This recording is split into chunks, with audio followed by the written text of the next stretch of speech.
लोकांनी आपली मतं न मांडता हे सगळं न्याय यंत्रणेवर न्यायदेवतेवर सोडून द्यावं, पोलीस यंत्रणेवर सोडून द्यावं असं आमचं यांचं म्हणणं आहे. सोशल मीडियावरती प्रतिक्रिया येतात आमच्या विरोधात, ते चुकीचे आहे. तुम्ही काय करता, भेदभाव करत नाही. मग तुम्ही मला भेदभाव करायला का लावताय की नाही मी याची केस घ्यायची, मी आम्ही माझे शाह आम्ही त्यांची केस घ्यायची नाही असं तुम्ही का करताय, माझं ते म्हणणं. स्वारगेट बलात्कार प्रकरणी दत्ता गाडे 70 प्रकार घडला. त्याच्या आधी तो फुलटेकडी मार्केट यार्डवरून भाजीपालाचा व्यवसाय करत होतो. तो विकून येत असताना स्वारगेट मार्गे केडगाव टोपल्याला येत असताना सुद्धा प्रकार घडला. त्याच्यानंतर जे काही प्रकरण झालं त्याची अंतिम चौकशी व्हायला हवी होती. पोलीस यंत्रणेवर आमचा पूर्णपणे विश्वास आहे, न्यायदेवतेवर पण पूर्ण विश्वास आहे. ज्या महिलेसोबत जी घटना घडली त्या व्यक्तीला पण पूर्णपणे न्याय मिळाला पाहिजे. जो काही ह्या गोष्टीनंतर जो काही कोर्ट निकाल देईल तो आम्हाला मान्य आहे, पण ह्या प्रकरणाची सखोल चौकशी व्हायला पाहिजे. सखोल चौकशीनंतर कोर्टाने त्यांना फाशीची शिक्षा जरी दिली तरी पण ती आम्हाला मान्य आहे. आम्हाला त्याचा अजिबात वाईट वाटणार नाही, पण ह्या घटनेची सखोल चौकशी व्हावी. ही घटना खरंच सत्य आहे की नाही. मीडियाने 3 दिवस फक्त नाण्याची एकच बाजू दाखवली, तर आता चौकशीनंतर मीडियाने नाण्याची दुसरी बाजू पण दाखवावी.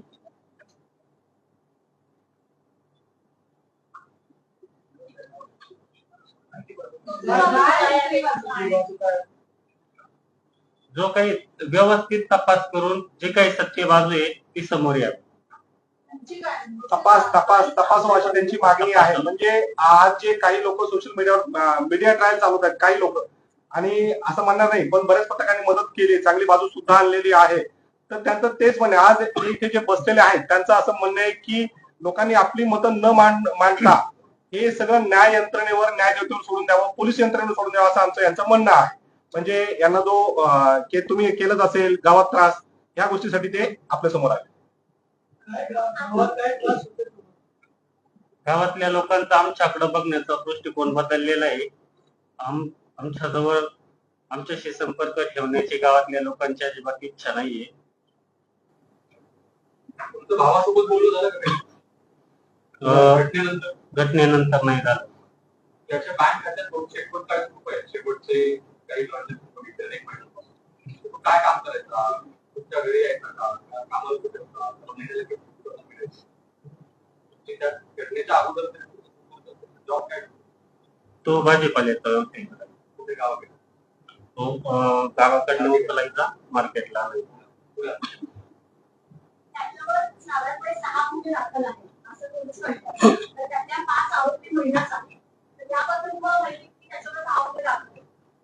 त्याच्या 6 गुन्ह्यांपैकी एका गुन्ह्यात तो निर्दोष मुक्तता आहे त्याची.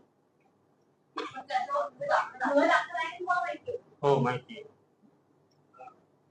तुम्ही आता म्हणालात की त्याला जर पुढे तपास योग्य झाला आहे, शिक्षा झाली तरी ती मान्य असते. असं का वाटतं तुम्हाला की सगळे, तो जरी भाऊ जरी असला तो गुन्ह्यात जर दोषी असेल तर त्याला शिक्षा झालीच पाहिजे.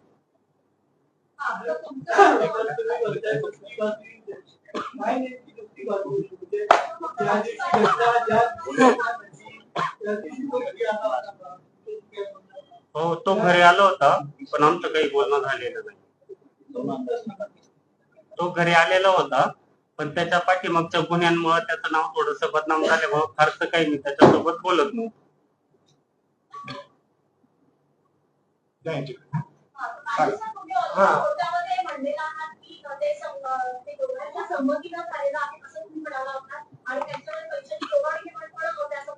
नाही, पैशाचं माझं स्टेटमेंट कुठेही मला मीडियाने दाखवावं. माझं स्टेटमेंट पैशाचं नव्हतं. नाही, पैशाचं स्टेटमेंट माझं नाहीये. उगाच ते माझ्या खात्यावर, आणि ते सांगतो सकाळी सुद्धा एखादा फोन आला होता मला सकाळी, काय नाही असं झालं ते बोलतोय तो, अक्षरशः तो दारू पिऊन बोलत होता.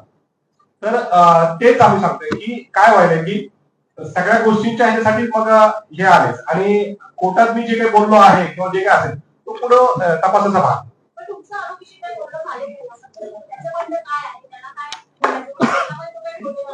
नाही, आता आरोपीशी जे काही बोलणं झालेलं असेल ते जर मी इथं सांगितलं तर तो पुरावा नष्टचा भाग असेल.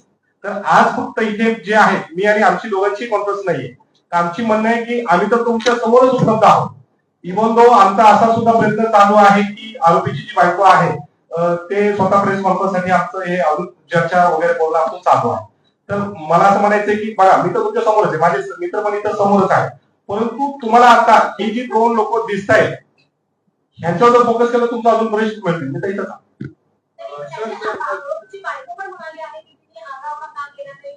त्या ताईला निश्चितच आम्ही प्रेस कॉन्फरन्स आणण्याच्या प्रयत्नात आहोत.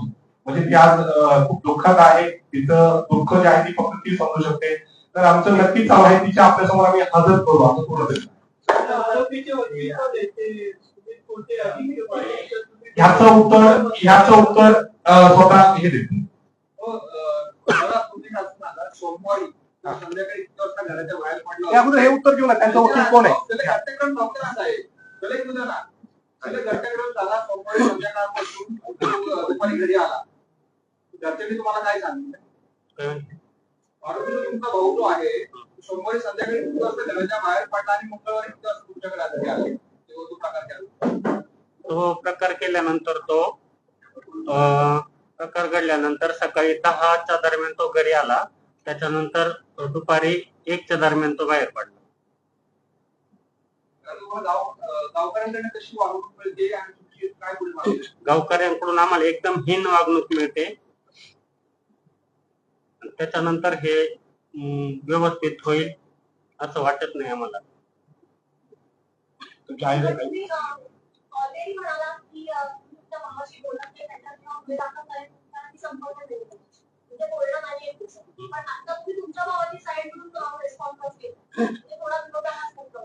ज्यावेळेस मी सीसीटीव्ही पाहिले त्याच्यानंतर माझ्या पण असं लक्षात आलं की हे प्रकरण वेगळं पण असू शकतं.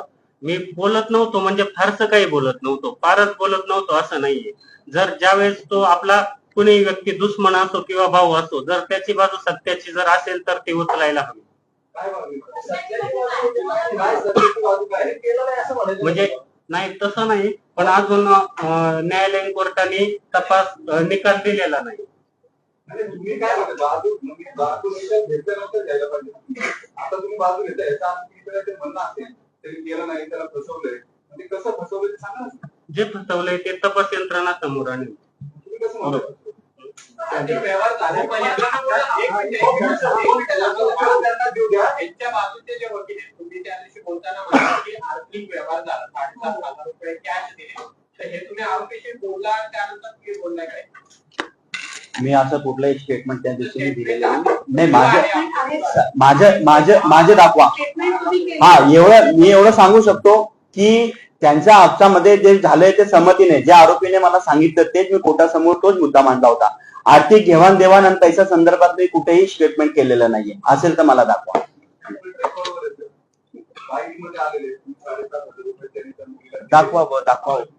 दाखवावं.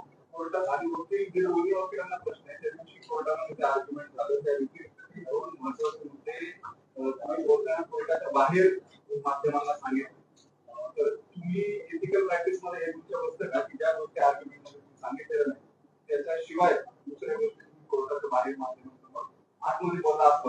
मी तेव्हाही नाही बोलू, आताही नाही बोललो. मी कुठलाही शब्द बोलत असताना मजूर आणि वापरच बोलतो. कारण का मी कायद्याचा आदर पालन करणार. प्रेस कॉन्फरन्स घेताना मी आत्ताच बोलतोय की मी न्यायदेतेवर विश्वास ठेवून आहे हे सुद्धा आपण सांगितलं. आता फक्त ह्या कॉन्फरन्स मध्ये आमचा जो टॉपिक आहे तो हाच आहे की जे त्याचे घरचे आहेत त्यांना होणारा त्रास आणि मला आणि माझ्या मित्रांना होणारा त्रास आम्हाला कंटिन्यू, मला तर भरमसाठ फोन चालू आहे. इव्हन तो मी वकिली करायची काही टॅकल करायचं असं आहे. आणि त्यासाठी आम्ही सीपी साहेबांना हे सुद्धा दिलंय की पत्र दिलंय, बाबा आम्हाला पोलीस प्रोटेक्शन द्या. त्यासाठी मी ज्या प्रकारे मी सांगतो ना, एक मिनिट. ठीक आहे, बोला.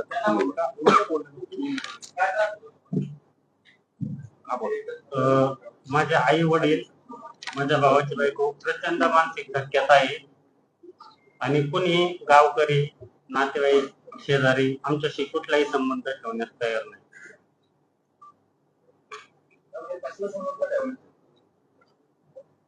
काय म्हणते बहिष्कार टाकलाय असं म्हणायचं होतं तुम्हाला. हो. तुम्हाला वाटत नाही का की हो, ते प्रकरण तर 100% चुकीचं आहे, पण त्याने ते केलंय की अजून सिद्ध नाही झालं. बरोबर. तुमच्या भावावरती 6 बिल दाखले नगर उल्ह्यामध्ये शिरोळमध्ये त्याच्यात 5 महिला फिर्यादी आहेत आणि त्या सगळ्या केसेसमध्ये एका केसमध्ये शिरोळमधल्या गाडीमध्ये लग्न बसून त्याने महिलेकडे बटाटे मागितले. त्या महिलेनं गाडीवर दगड मारला सगळे जेवढे गुन्हे दाखल ते गुन्ह्यांमध्ये फिर्यादी महिला आहेत यांच्याबरोबर त्यांनी या अशा पद्धतीची चेन स्नॅचिंग केली आहे ती दाखवली आहे जीवे मारायची धमकी दिली आहे काही ठिकाणी सेक्शुअल असॉल्ट केले एका गुन्ह्यानंतर त्याच्याकडे रिव्हॉल्वर होतं अशी फिर्यादीमध्ये तुम्हाला या सगळ्याची कल्पना होती का तुमचं भाऊ काय करतो किंवा कुठले सुरू असतील तुमच्याशी बोलत असतील वकील असतील तुम्हाला याची काही कल्पना होती का नव्हत्या कशाची कल्पना गुन्हे दाखल झाल्यानंतर समजलं आम्हाला. 2019-20 चे गुन्हे असतात 5-6 वर्ष माहिती आहे तुम्हाला असं काही झालं? हो. या गुन्ह्याची माहिती आम्हाला मी आरोपीला दुसऱ्या गाडीला माणूस मुलगा आहे वाल्मिक तर यात तुम्ही आता विचार 5 गुन्ह्याची माहिती आहे का तर त्या गुन्ह्यात मी स्वतः जामीनदार आहे मी सोडवले आणि त्यावेळेस ही 5-6 गुन्हे कशी एकदा केलाय परत 2 महिन्यांनी केलाय 3 महिन्यांनी केलाय गुन्हा आज नाही अजिबात त्याला एका गुन्ह्यात त्याला उचललं तो शहीद म्हणून उचलले त्याला पोलिसांनी ताब्यात घेतले आणि अजून 4-5 ठिकाणी ते चोरीचे मिळालेले नाही गुन्हे सगळे त्याच्या टाकून दिले की हात होता आणि एका गुन्ह्यातून निर्दोष मुक्त झालाय जे लेडीज जे आहे ते पूर्णपणे समोर राहिले ही व्यक्ती नव्हती ती चोरी करणारी असं मी माननीय न्यायालयाला समोर सांगितलं आणि यांनी मला विचारलं की नाण्याची दुसरी बाजू काय नाण्याची दुसरी बाजू काय झाले की सोशल मीडियावर सगळीकडे गाजवले नाराज असं काही घडलेलं नाही नाराज आता सीसीटीव्ही कॅमेऱ्याच्या माध्यमातून आम्हाला कळते ती पूर्ण लेडीजने त्याला घेऊन गेली हो सीसीटीव्ही कॅमेऱ्याच्या माध्यमातून दाखवते ते आम्ही बघितलं हो की ती लेडीज आधी पुढे गेली नंतर हा मागून गेलेला आहे आणि त्या कॅमेऱ्यात क्लिअरिटी पण नाही बाजूने नाही बोला तुम्ही म्हणता की लेडीज त्याला घेऊन गेली त्याच्या बाजूने बोलताय बरोबर ना परत दुसऱ्यांना म्हणते त्या कॅमेऱ्याची क्लिअरिटी नाही परत कसं दिसलं की त्याला घेऊन गेली म्हणून मला ते सीसीटीव्ही आहे त्या सीसीटीव्ही आज मुलगी बसलेली असताना तिच्या शेजारी एक मतार बसलेला होता तेव्हा कोण तिथं जाऊन बसलाय तुम्ही कुठलं सीसीटीव्ही बघितलं मुलगी त्याला घेऊन गेली ते दाखवलं ना सोशल मीडियावर दाखवले गेले सगळ्याच मीडियाला दाखवले गेले त्याचा दिवस तुम्हाला दाखवले गेले नाही का त्या मुलीला कुठले कपडे फाटलेले नाही किंवा आपण आरडाओरडा केली सुशिक्षित आहे नाही ती सांगितलेली नाही ना बस मध्ये तुम्ही होतात का तिने आरडाओरडा केला नाही आम्ही नव्हतो तुम्ही कसं म्हणता काय झाले ते आधारावर बोलताय नाही तुम्ही कशाच्या आधारावर बोलताय त्यांनी बस मध्ये आरडाओरडा केला नाही ना केलं कोण म्हणतो पुरावा आहे का तेच विचारता कोण म्हणाल नाही माझी मदत आहे 3 तासाने जाऊन किती 9 वाजता केली कोणत्या मित्रांच्या सांगितलं त्या आरोपीला गळा दाबला हो गळा दाबल्यावर एखादी बाई आवाज करते का गळा दाबला तुम्ही 5 मिनिटांनी 3 मिनिटांनी आलेली बाई दम दिला होता बाहेर पोलिसांनी मारून टाकली होती कोणी त्या आरोपीला दम दिला होता बाहेर पोलिसांनी आरडाओरडा केला मारून टाकली एखादी बाई बोलेल का आता दम दिल्यावर बोलेल बोला आता तुम्ही जे सांगताय तुम्हाला कुठून कळालं आधी कुठून काही आधी सोशल मीडियावर सांगतात सोशल मीडिया हा काही न्यायालयाचा बरोबर एकदम बरोबर मी आरोप करताय की ती मुलगी त्याला घेऊन गेली तर तसं तुमच्याकडे काही पुरावा आहे का प्रत्येक कॅमेऱ्यात दाखवले ना सोशल मीडियावर किती सोशल मीडियाचा पुरावा कोर्टात मान्य होतो का नाही होतो ते न्यायालयात सोशल मीडियावर सीसीटीव्ही दाखवतो सगळ्या चॅनलला दाखवलं एकाही चॅनलला ते सीसीटीव्ही दाखवलेलं नाही ते काही चॅनलला दाखवलेलं ते दाखवते रोज आम्ही बातम्याला तेच बघतोय तुम्हाला एकाही चॅनलला ती मुलगी बसमध्ये दाखवतो सीसीटीव्ही दाखवलेलं नाही सगळ्या माध्यमांमध्ये त्यांना विचारा असं नाहीये की ज्यामध्ये मुलगी पीडित तरुणी आरोपी सोबत तिथून दाखवलं तुम्ही माहिती देणार तुमच्याकडे काही पुरावे असतील तर तुम्ही पुरावे आम्हाला द्या आता या ठिकाणी मलाही उत्तर देता येतं त्यांनी दिलेलं आहे तो आता पुढचा भाग आहे प्रेसचा जो वेळ आहे तो संपत आलेला आहे त्यामुळे माझा पुढील प्रश्न आपण विचारावे आणि आपण सोपं असं मला वाटतं मी सांगितलं फक्त संरक्षण आणि जे काही सोशल मीडियावर लोकांनी चालू ते चालू नये. पोलीस यंत्रणा आणि न्यायदेवतेवर आमचा विश्वास होता आहे आणि राहील. त्यामुळे आमची फक्त एवढी मागणी आहे की जे लोक आहेत नॉर्मल त्यांनी हे चालू. आता सदरचे प्रकरण जे आहे ते न्यायप्रविष्ट आहे, त्याच्यावर आम्ही काही बोलू शकत नाही. फक्त आमचं एवढं म्हणणं आहे आणि आजचे प्रेस कॉन्फरन्सचा पण तो एक मुद्दा आहे की आम्हाला ज्या प्रकारे सोशल मीडियावरती प्रतिक्रिया येतात आमच्या विरोधात ते चुकीचे आहे. आम्ही आमची कायदेशीर बाजू मांडण्याचा आम्हाला वकिलांना अधिकार आहे आणि राहिल्या गोष्टी त्याला शिक्षा मिळण्याची, जर त्याने काही चुकीचं केलं असेल तर त्याला शिक्षा मिळावी, ज्यांना एक चुकीचे केलं असेल ते पण कोर्टासमोर सत्य येणारच आहे. म्हणून आम्ही आज रोजी माननीय पोलीस आयुक्त साहेबांना लेखी निवेदन दिलेलं आहे. त्यामध्ये आम्ही सगळे मुद्दे मांडलेले आहेत की आम्हाला सदरचे केस लढता वेळी आम्हाला पोलीस संरक्षण पुरवण्यात यावे, जेणेकरून आम्हाला पण आमचे संरक्षण व्हावं, ही आमची माननीय पोलीस साहेबांना आयुक्त साहेबांना विनंती. सगळं सगळं सगळं सगळं सोशल मीडिया फोन सुद्धा चालूच आहे. काय तू कसं आहे म्हणजे चालूच आहे. अत्यंत खालच्या पातळीवर जाऊन टीका होत आहे. आम्ही फक्त आमचं कर्तव्य बघा, शेवटी हे प्रकरण न्यायप्रविष्ट आहे. जे आरोपीने सांगितले तीच बाजू आम्ही मांडली, असं कुठलंही आम्ही असं एक्स्ट्रा बोललेलं आहे. हा, बाकीचे अजून त्याच्यामध्ये अजून वकील आहेत, आम्ही दोघंच नाही आहेत, अजून पण दुसरे वकील पण आहेत. त्यांनी काय त्यांची भूमिका मांडली माध्यमांसमोर त्याबद्दल आम्हाला माहित नाही, पण आमची जी भूमिका आहे ती आम्ही कष्ट केली. आमचे दोघं हा, हे बघा त्यांचे भाऊ द्या उत्तर द्या. समजा तुम्ही त्यांना बोलू द्या. ऍडव्होकेट वाजिद खान साहेब आणि ऍडव्होकेट सुमित कोटे साहेब.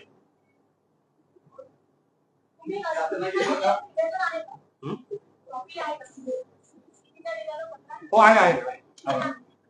एक कॉपी सगळ्यांना आम्ही देतो, माझे मित्र देतो. फक्त झाले की माझे मित्र शिवम ते तुम्हाला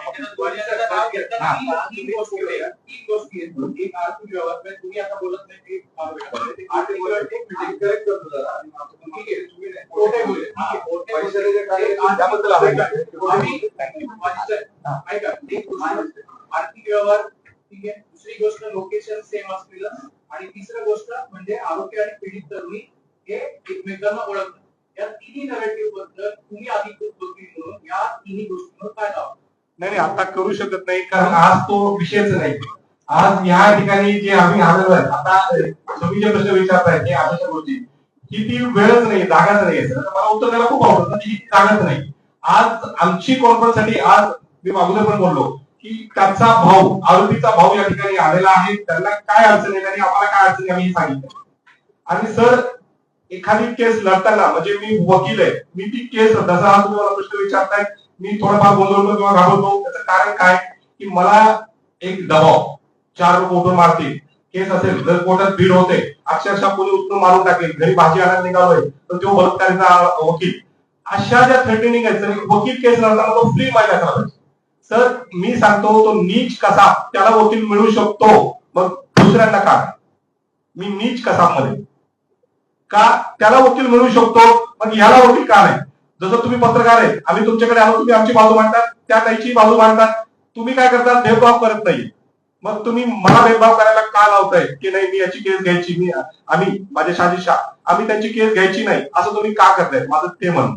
आमचं म्हणणं आहे सर आम्हाला केस लावताना फ्री मांडण करू द्या. न्यायदेवता सक्षम आहे, भारतीय न्यायदेवता एवढी सक्षम आहे की ती ठरवेल काय पुरावा होता, ती काही बसमध्ये गेली नाही गेली, ह्या माणसानं जीपे केलं नाही केलं, जे काय असेल पोलीस यंत्रणा सक्षम आहे. That is part of trial. हा विचार द्या, सांगा ना हे काय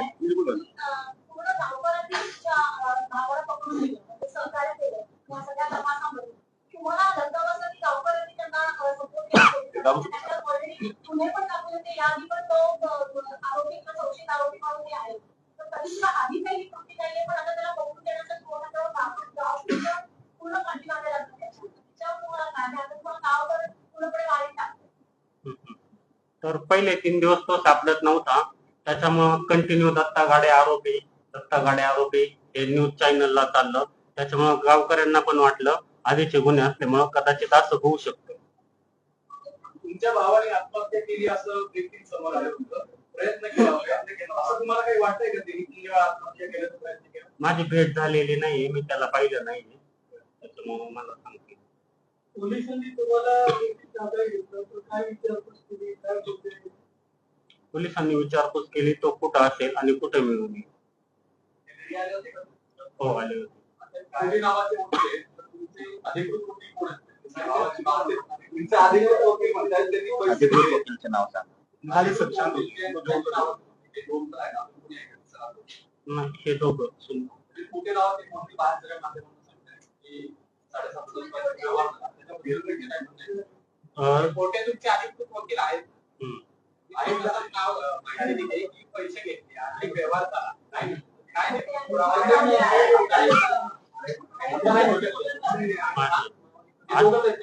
मोठे वकील पण आहेत. कोठे पण आणि ते एक चांगले वकील आहेत. कुणी आलं तरी लढणं हे काम आहे. जो आरोपी आहे त्याची बाजू मांडणं काम आहे. मी कुठल्याही वकिलाला नाव ठेवणार नाही. परत ट्रॅक वरती आला तुम्ही आता आला नाही पाहिजे. त्यांनी काय सांगितलं पण त्यांच्या मताविषयी मत असतं. त्याच्याशिवाय बाहेर होते त्या मुलीचे करणारे का मांडले? 7.5 त्याचं उत्तर ते देतील. त्याचं उत्तर ते देतील. आणि मी जे सांगितलं त्याचं उत्तर द्यायला मी एथिक्स मध्ये बघतं का जे तुम्ही कोर्टात गेलेलं नाही 7.5 रुपयाचं ते तुमच्या सहकारी वकिलांनी बाहेर सांगितलं माध्यमांना की त्या मुलीला 7.5 त्यांचं जे काही मत आहे त्या बाबतीत तेच उत्तर देऊ शकतात. त्यांनी का दिलं मी देऊ शकत त्यांचे ते मत नाही. होते, त्यांचे जे आमचं याबद्दल कुठलीही चर्चा झाली नाहीये आणि जे आम्ही आर्ग्युमेंट केले तेच आम्ही मानतो. तुम्ही सहमत आहात का? मी त्याच्याबद्दल मी काय बोलू शकत नाही, सहमत आहात. नाही, म्हणून तेच म्हणतोय ना मी. ते आम्ही सांगू शकत नाही. या प्रश्नाचं उत्तर त्यांनाच विचारावं अशी नम्र विनंती. दोन्हीमध्ये समन्वय नाही का? मग तुम्ही हे सांगता हा, ते त्यांच्या वकिलांमध्ये ते सर मिळतील का सरांना विचारावं आपण अशी नम्र विनंती. नम्र विनंती. हा प्रश्न ज्याचा आहे त्याला विचारावं. तुमच्या समन्वय पाहिजे. काय समन्वय आहे असल्यामुळे चांगला वकील म्हटलं. मी कुठं म्हणलं की हे चांगलेच आहे. कुठलाही वकील चांगला असतो. प्रत्येक वकील हा चांगला आहे. त्याचं उत्तर त्याचं जे काय असेल ते आम्ही जे काही ठरवलं असेल ते त्याचं उत्तर देतो.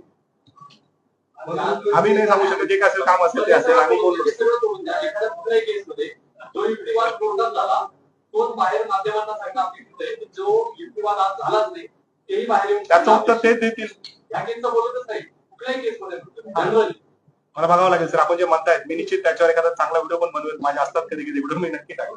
पण तुम्ही तिघांनी मिळून संशयित आरोपीची बाजू मांडली. त्यात एका वकिलाने ती बाजू मांडली पैशाची.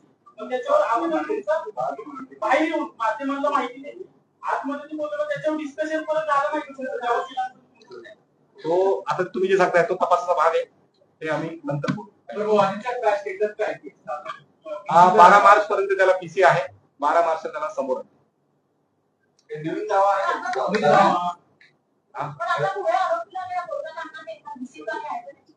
सांगता येत नाही कारण सुरक्षेचा जो भाग आहे. बोल सर. पहिल्या तारखेच्या दिवशी पण ज्या दिवशी आणलं रिमांडच्या वेळेस त्या दिवशी पण न्यूज पण व्हायरल झाली होती की त्याला व्हीसीवर आणणार सुरक्षेच्या कारणास्तव. पण नंतर परत त्याला फिजिकली आणलंय. तर 12 तारखेला त्याला फिजिकली आणता का व्हीसीवर आणता हे आता ते आपण सांगू शकत नाही. आता कुठला नवीन दावा आहे नाही काहीच नाही. आता नाही माझा दावा प्रश्न एवढाच आहे की जगू द्या जगा. हे मॅटर आम्हाला फ्री माइंड चालू द्या. सुरक्षा संदर्भात. अहो एवढंच कशाला बाहेर तुला भाजीला घेऊन गेलो ती म्हणते मी नाही तुझ्यासोबत जा. तर जगू द्या फक्त एवढंच.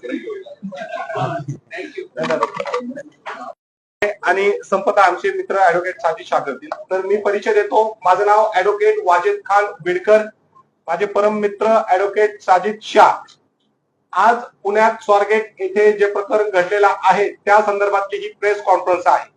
न्यायदेवतेवर व पोलीस यंत्रणेवर आमचा पूर्ण विश्वास आहे.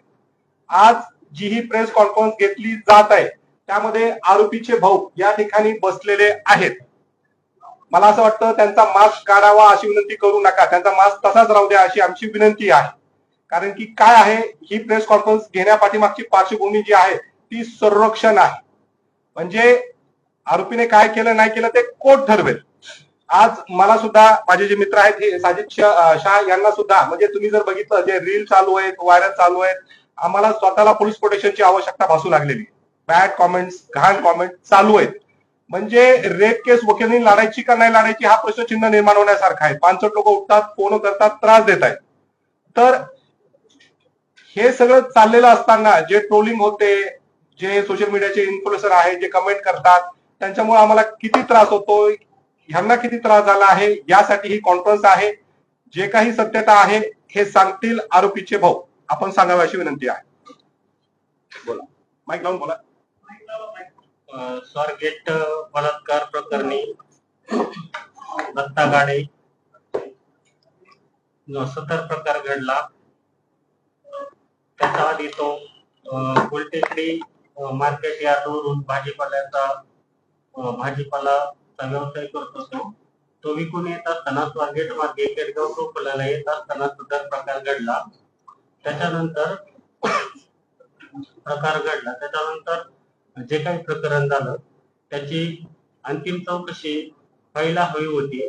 पोलीस यंत्रणेवर आमचा पूर्णपणे विश्वास आहे. न्यायदेवतेवर पण पूर्ण विश्वास आहे. ज्या महिलेसोबत जी घटना घडली त्या व्यक्तीला पण पूर्णपणे न्याय मिळाला पाहिजे. जो काही ह्या गोष्टीनंतर जो काही कोर्ट निकाल देईल तो आम्हाला मान्य आहे. पण ह्या प्रकरणाची सखोल चौकशी व्हायला पाहिजे. सखोल चौकशीनंतर कोर्टाने त्यांना फाशीची शिक्षा जरी दिली तरी पण ती आम्हाला मान्य आहे. आम्हाला त्याचा अजिबात वाईट वाटणार नाही. पण ह्या घटनेची सखोल चौकशी व्हावी. ही घटना खरंच सत्य आहे की नाही. मीडियाने 3 दिवस फक्त नाण्याची एकच बाजू दाखवली. तर आता चौकशीनंतर मीडियाने नाण्याची दुसरी बाजू पण दाखवावी.